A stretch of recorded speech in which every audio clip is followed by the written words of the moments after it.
To you live from Tel Aviv. Thanks for joining us. Now, for the fifth Saturday night in a row, protests were held against Prime Minister Netanyahu, with last night seeing the largest crowd so far outside his Jerusalem residence. Organizers claim as many as 32,000 people came out, while official figures say at least 15,000. Now, as in past protests, the vast majority appeared to be from the left and centrist political camps. But among the people protesting the dire economic situation were a contingent of self-identified right-wingers, making common cause with their ideological counterparts.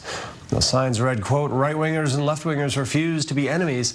And, quote, "I'm right-wing and I'm against Bibi," close quote, showing the protest movement's growing ability now to cut across ideological lines.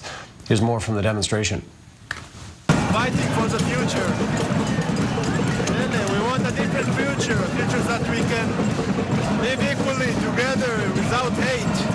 And I think this is the reason you don't hear just one voice here, so many voices, because we said enough. Now we're joined by police spokesman Mickey Rosenfeld this morning to get more perspective on the night's events. Mickey, thanks for being with us here. By 8 o'clock yesterday evening, as the evening news editions came on, the size of the crowd was already startling outside the Prime Minister's residence. But with expectations, they're thinking there'd be a lot of bad imagery to come later in the night. There didn't seem to be many clashes with police this time around, despite this large crowd now. Tell us about the police response to these large crowds, how your efforts are evolving, and what led to the lack of clashes like we've seen in previous weeks.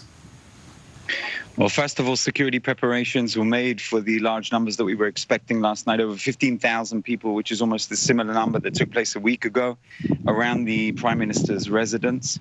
We're expecting high numbers and large crowds, and therefore the area was secured and closed off. Our police units were waiting in and around the different areas, number one, to secure on the perimeter, and number two, of course, to deal with any protests that will get out of hand later on in the evening. But towards the early hours of the morning, approximately 1:30, 2 o'clock, we only dealt with a number of small incidents that took place, and the majority of the protesters kept to the rules and regulations that were coordinated ahead of time with the Israeli police. Now, there's been a lot of at least concern about the violence between the protesters from the different sides of the political spectrum. How are police embedding within the crowds or stopping it? Some reports indicate that in some of the tents cleared out from that area, that someone was found with a knife even. So there's been concerns about this.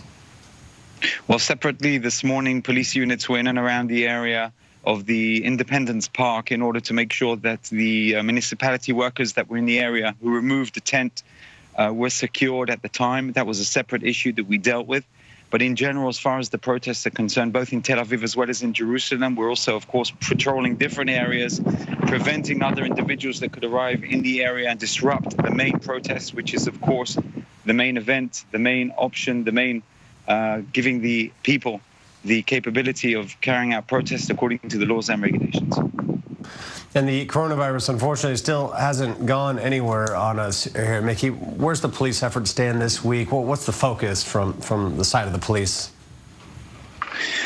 Police in general across the country are still dealing, number one, with criminal-related activities. But, of course, our main emphasis is dealing with preventing COVID-19, spreading. Our units are patrolling different areas, public areas at all times during the day, during the evening mainly, with emphasis around public areas such as pubs and malls, train station, police stations. Also, our units have been mobilized in order to make sure that we have enough units in different areas.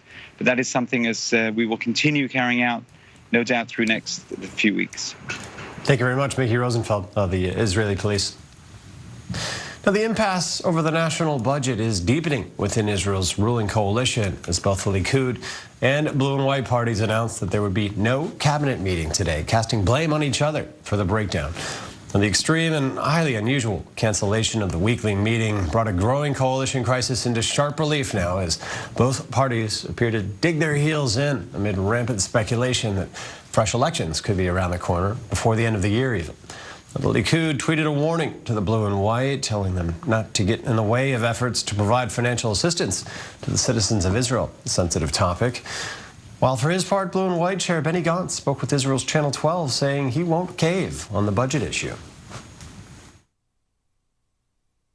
Work for Bibi. I entered this government despite all the difficulties because of the situation for the state of Israel. The citizens of Israel need political stability and economic stability. Our complicated coalition agreement brings this stability.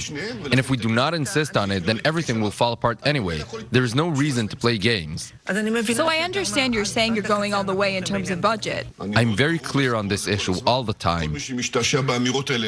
Now we go to our correspondent Alec Pollard, who's outside the Knesset, the parliament in Jerusalem here today. Alec, typically on Sundays we're asking you what's on the agenda here at the cabinet meeting with a lot of expectation around the important topics they typically discuss. No cabinet meeting today. How bad is the situation?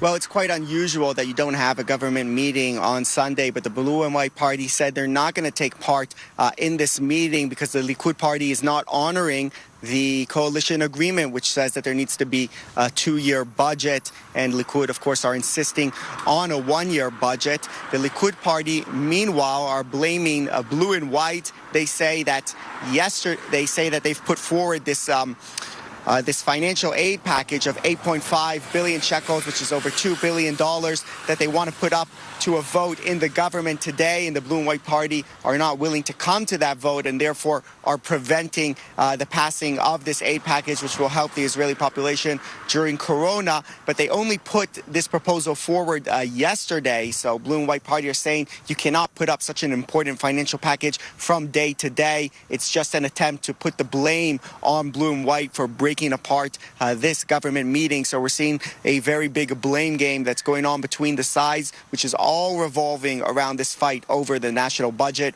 1 year or 2 years. Blue and White, they really want that budget for 2 years because then Netanyahu doesn't really have any outs, any ways he can prevent Benny Gantz from being prime minister as per the rotation agreement next year. And that's really what this whole blow up over this government meeting today is about.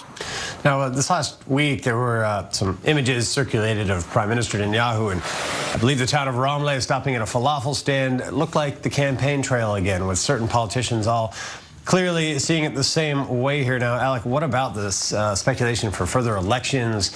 What's the potential timetable? Where's that issue stand?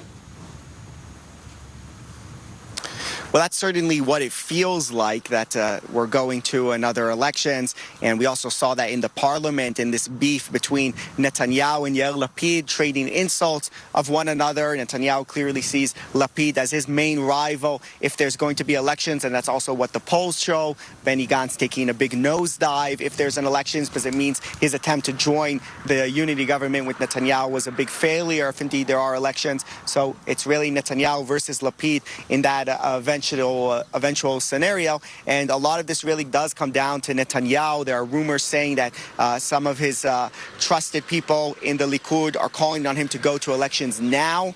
And really, it will be up to him if he wants to bring it down over this budget dispute. And separately from elections, just in the short time we have left, there's other scenarios in play, too, in terms of grabbing politicians from either side here, or reshuffle a bit of the party lists in order to build a new coalition, perhaps? Yes, that's also a possibility. The Likud Party and Netanyahu only need to bring over 2 people from the other side to have a narrow 61 government, but so far nobody on the other side has sort of been willing to break ranks and move over to the Likud Party. The Blue and White Party are also threatening to potentially pass legislation. Today, the head of the Meretz Party, the left-wing Meretz Party, Nitzan Horovitz, put forward a proposition that someone who's under indictment cannot form a government. And there is a majority, if you add the Arab parties and the center-left parties, to pass that legislation, and that could maybe prevent Netanyahu from becoming prime minister after another election. So there's a lot of options up on the table, and all sides threatening each other. Thank you very much.